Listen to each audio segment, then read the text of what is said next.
ఓరుగల్లు నగరం మహాశివరాత్రి సాంస్కృతిక కార్యక్రమాల్లో అలరారున్నది. ఎందుకంటే నభూతో నా భవిష్యత్ అన్నట్లుగా ఇండస్ ఫౌండేషన్ ఆధ్వర్యంలో గత కొన్ని సంవత్సరాలుగా హనుమకొండ ప్రాంతంలో ఎవరు చేయని రీతిలో ఇండస్ ఫౌండేషన్ సాంస్కృతిక ఆధ్యాత్మిక కార్యక్రమాలు చేస్తుంది.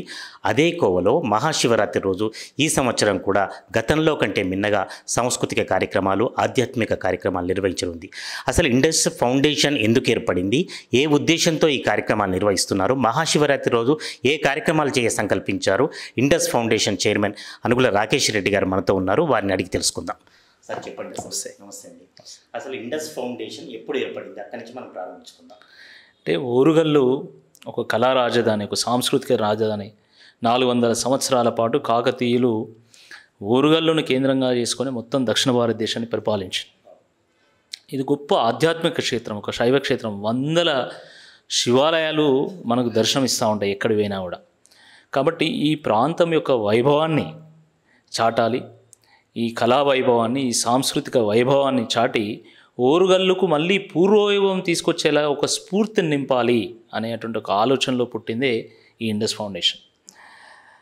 దాంట్లో భాగంగా మనది శైవ క్షేత్రం కాబట్టి శివరాత్రి రోజున ఒక సామూహిక జాగరణకు ఒక వేదికను ఏర్పాటు చేసి ఈ ఓరుగల్లుకు పూర్వవైభవం తీసుకురావాలనే లక్ష్యం దిశగా అందరిలో ఒక స్ఫూర్తిని నింపే విధంగా మంచి భక్తి, ఆధ్యాత్మిక, సాంస్కృతిక కార్యక్రమాలు నిర్వహించాలని మేము 2019లో ఈ యొక్క కార్యక్రమాన్ని ప్రారంభించినాము.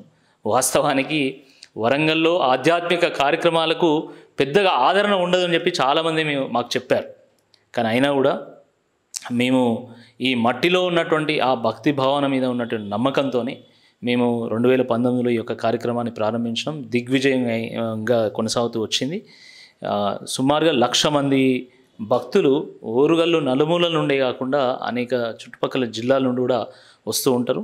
ఈ కార్యక్రమంలో భక్తి కార్యక్రమాలు ఉంటాయి. అంటే ఈ సంవత్సరము శివపార్వతి కళ్యాణం ఉంది, అదేవిధంగా ప్రవచనాలు ఉన్నాయి.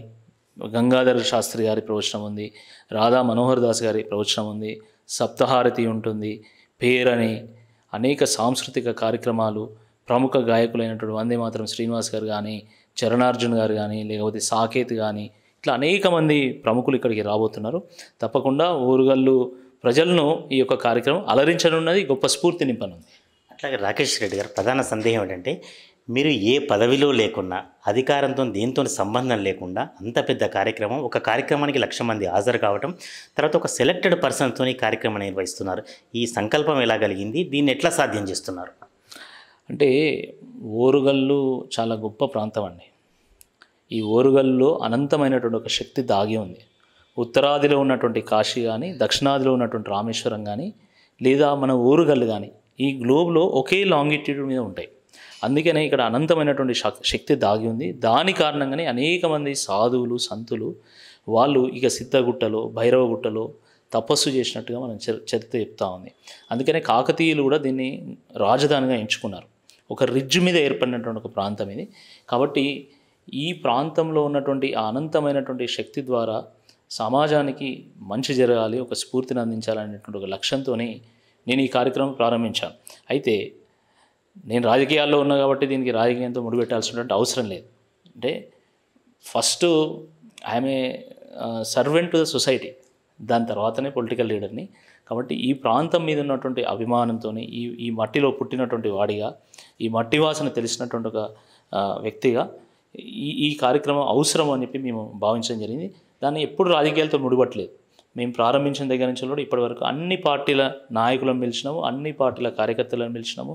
సమాజంలో మంచి సమాజ సేవకులను, కవులను, కళాకారులను, మంచి విద్యావేత్తలను గుర్తించి కాకతీయ పురస్కారం కూడా మేము అందజేస్తూ ఉన్నాం. దానికి పార్టీతో సంబంధం లేదు.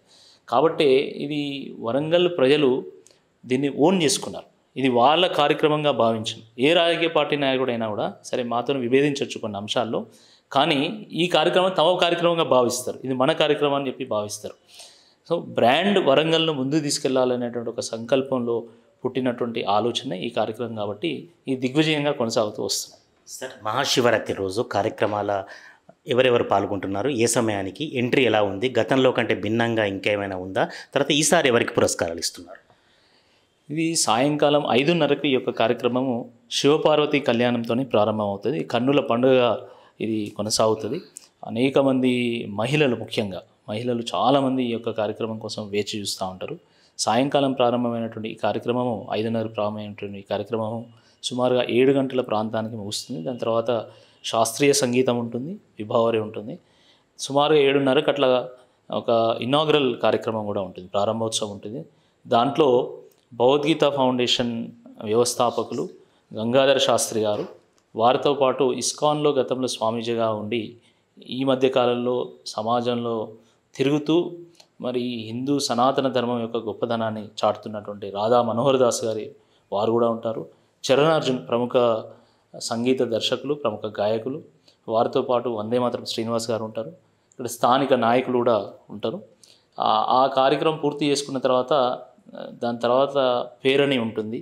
దాని తర్వాత గంగాధర శాస్త్రి గారి ప్రవచనము, రాధా మనోహర్ దాస్ గారి ప్రవచనము, తర్వాత మధ్యరాత్రి లింగోద్భవ సమయంలో కాశీలో ఏ విధంగా అయితే ఆ ఈశ్వరుడికి హారతి ఇస్తారో ఇక్కడ కూడా మన ఈశ్వరుడికి ఆ రకమైనటువంటి సప్తహారతి ఉంటుంది. ఇది చాలా అద్భుతమైనటువంటి ఒక ప్రక్రియ.